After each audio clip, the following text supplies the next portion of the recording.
সেই মানুষগুলোর পাশে এসে দাঁড়ান। আমরা সবাই মিলে উত্তর দমদমকে ভালো রাখবো। উত্তর দমদমের বুকে তোলাবাজি চলবে না, উত্তর দমদমের বুকে মানুষকে ঠকানো চলবে না। উত্তর দমদমের মানুষ তার স্বামীর দাম মাথা উঁচু করে পাবে।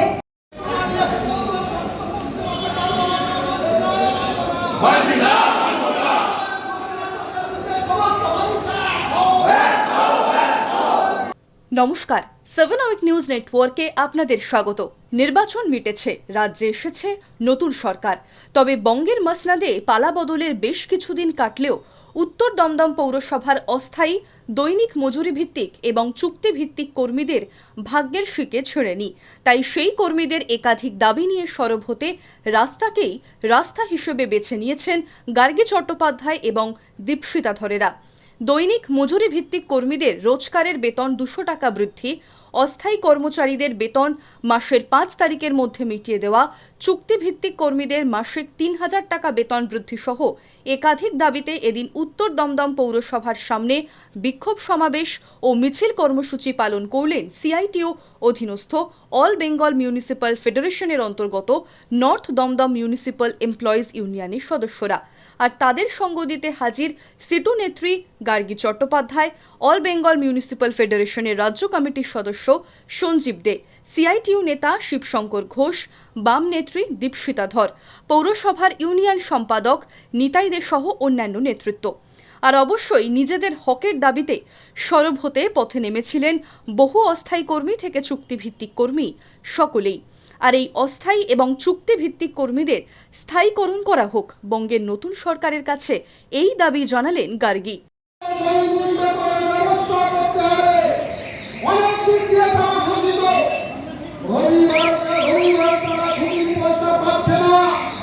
আজকে আপনারা নিজস্ব এখানে বসে কাঠমান্ডি থেকে আপনাদের প্রাচুর্য তৈরি করেছেন, সেই জন্য কর্মচারীদের দুঃখ দুর্দশা দেখতে পারেননি। কিন্তু আপনাদের বলছি এটাই শেষবার।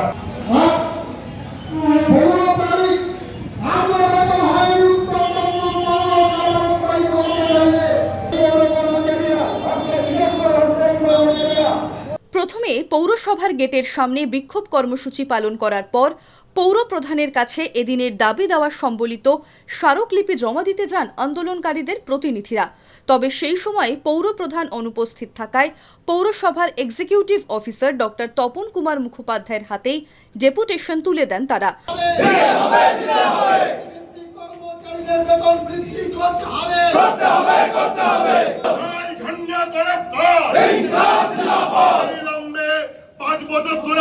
বেতন বৃদ্ধি হচ্ছে না কেন? অপদার্থ পৌর প্রশাসন জবাব দাও।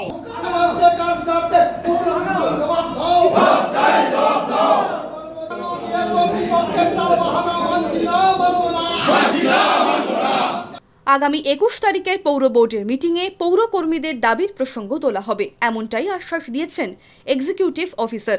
আর সেই আশ্বাস মেনে তাদের দাবি তোলা না হলে আগামীতে বৃহত্তর আন্দোলনের পথে হাঁটবেন তারা, স্পষ্ট হুঁশিয়ারি ইউনিয়নের সদস্যদের। আপনি তো সবচেয়ে ভালো জানেন যে অস্থায়ী কর্মচারীরা কি বেতন পায়। তো সংসার চলে না, সেটা আবার দুবারে, ফলে এটা তো দীর্ঘদিন হয়েছে, আর কতদিন চলবে? আপনি আশেপাশের কোনো মিউনিসিপ্যালিটি নেই যে নর্থ দমদম মিউনিসিপ্যালিটির মধ্যে কম মজুরি পায়। হ্যাঁ, 2 নম্বরের কোনো মিউনিসিপ্যালিটি নেই আশেপাশে। ধরুন আপনি মধ্যমগ্রাম বলুন, সাউথ দমদম বলুন, কাছাকাছি মিউনিসিপ্যালিটিগুলো বলছেন। যেই অবস্থা, চেয়ারম্যান তো আসেন না, চেয়ারম্যান তো বাড়িতে ফাইল নিয়ে যেতে চেয়ারম্যান তো বোঝেন না। সম্ভবত বুঝলে নিশ্চয়ই তার সহনাগরী, তার যে কর্মচারীরা তার সুনাম বৃদ্ধি করছে, তাদের বিষয়ে এতদিন ভাবনা চিন্তা করতেন। তারপর ওনার কোনো ভাবনা চিন্তা নেই। আধিকারিক হিসেবে আমাদের জেলা কমিটির পক্ষ থেকে আপনার কাছে আমাদের আবেদন যে আপনি অন্তত আমাদের এই কর্মচারীগুলো যারা নর্থ দমদম মানুষকে প্রতিদিন পৌরসভা দিচ্ছে, তারা একটু সুস্থভাবে বাঁচুন, এটা আমাদের অনুরোধ আপনার কাছে। আপনি এই চেয়ারে বসে যে মজদুরটাকে ওয়ার্ডে পাঠাচ্ছেন কাজ করতে, তার মায়নাটা আমার সঙ্গে যারা রেগুলার আছে তার সঙ্গে তুলনা করতে হবে, কিন্তু হিসেবে নেই, কন্ট্রাকচুয়াল হিসেবে নেই। আপনি তো তাহলে অন্যদিকে এদিনের কর্মসূচিতে উপস্থিত ছিলেন 2026 বিধানসভা নির্বাচনের দমদম উত্তর কেন্দ্রের বাম প্রার্থী দীপশিতা ধর। নির্বাচনের আগে কয়েকটা ইস্যু তুলে ভোট চাইতে আসিনি, সারা বছর যে কাজ করি সেই কথা বলে মানুষের কাছে ভোট চাইতে এসেছিলাম। এদিনের কর্মসূচিতে সামিল হয়ে জানালেন বাম নেত্রী। সেই সঙ্গে আগামীতেও শ্রমজীবীরা যাতে শ্রমের দাম পান সেই বিষয়েও জারি থাকবে তাদের প্রতিবাদ। আর কি বলেছেন দীপশিতা শুনবো। আপনারা জানেন নির্বাচনের সময় কথা আমরা বলেছিলাম উত্তর দমদম সহ এই এলাকার মিউনিসিপ্যালিটি যতগুলো আছে সেখানের কন্ট্রাকচুয়াল স্টাফরা তারা ঠিক সময় মাইনে পান না, 8-10 বছর হয়ে গেল তাদের ইনক্রিমেন্ট হয় না এবং বেশিরভাগ মানুষ তারা এখানে অস্থায়ীভাবে কাজ করেন, স্থায়ী চাকরি পান না। আমরা নির্বাচনের আগে যে কথা বলেছিলাম সেই দাবিতেই এখানকার যারা কর্মচারীরা রয়েছেন তারা অবস্থান করছেন, তারা তাদের মাইনের দাবি করছেন। আমরা আজকে সবাই মিলে যারা আমাদের এলাকাগুলোকে সাফ রাখে, যারা আমাদের এলাকাগুলোকে ভালো রাখে, তাদের ভালো রাখার দাবি জানাতে এখানে এসেছি। এই দাবি তো বহুদিনের দাবি, বিগত যে সরকার পরে নতুন সরকার এলো, আপনারা কি আশাবাদী যে এই সরকারের আপনাদের এই দাবি দাবাগুলো পূরণ হবে? আমরা কোনো সরকারের কাছে খুব আশা কিছু করছি না, কিন্তু আমরা এটা মনে করি সরকার যারই হন না কেন একজন শ্রমিক মানুষ যিনি 8 ঘন্টা 10 ঘন্টা কাজ করেন তার কিছু শ্রমের অধিকার রয়েছে। সেই অধিকার কোনো সরকারই, সে তৃণমূল হোক অথবা বিজেপি হোক, তার কাছ থেকে কেড়ে নিতে পারে না। আমরা আগের সরকার যখন ছিল তখনও তার বিরুদ্ধে আন্দোলন করেছি। এই মুহূর্তে যে সরকার তারাও এখনো অবধি কিছু সুরাহা করেনি। তারা যেহেতু সুরাহা করতে পারেননি তাই তাদের বিরুদ্ধে আমরা রাস্তায় আছি। নতুন সরকারের কাছে আপনাদের দলের পক্ষ থেকে কি আশা করছেন? আমরা চাইবো এই এলাকার মানুষ, পশ্চিমবঙ্গের মানুষ তারা চাকরি বাকরি পান, কর্মসংস্থান পান, তারা তাদের ঘামের দাম পান। আমাদের রাজ্যে জাত নিয়ে ধর্ম নিয়ে যে হানাহানি সেটা বন্ধ হোক। আমাদের রাজ্যের মুখ্যমন্ত্রী যখন একথা বলেন যে অমুক সম্প্রদায়ের মানুষ আমাকে ভোট করেননি অতএব তাদের নিয়ে আমরা ভাবিত নই, সেটা সংবিধানের উল্লঙ্ঘন হয়। আমি যদি সিপিএম এর মেম্বার, আমি যদি কালকে বিধায়ক হতাম, যে তৃণমূল অথবা বিজেপির লোক আমাকে ভোট দেননি তারও দায়িত্ব নিতে আমি বাধ্য। কারণ আমরা যখন সংবিধানের উপরে হাত রেখে প্রতিজ্ঞা করি আমরা সবাইকে ভালো রাখবো এই প্রতিজ্ঞাই করি। হিন্দু, মুসলমান, সিপিএম, তৃণমূল, বিজেপি এভাবে সরকার চলতে পারে না।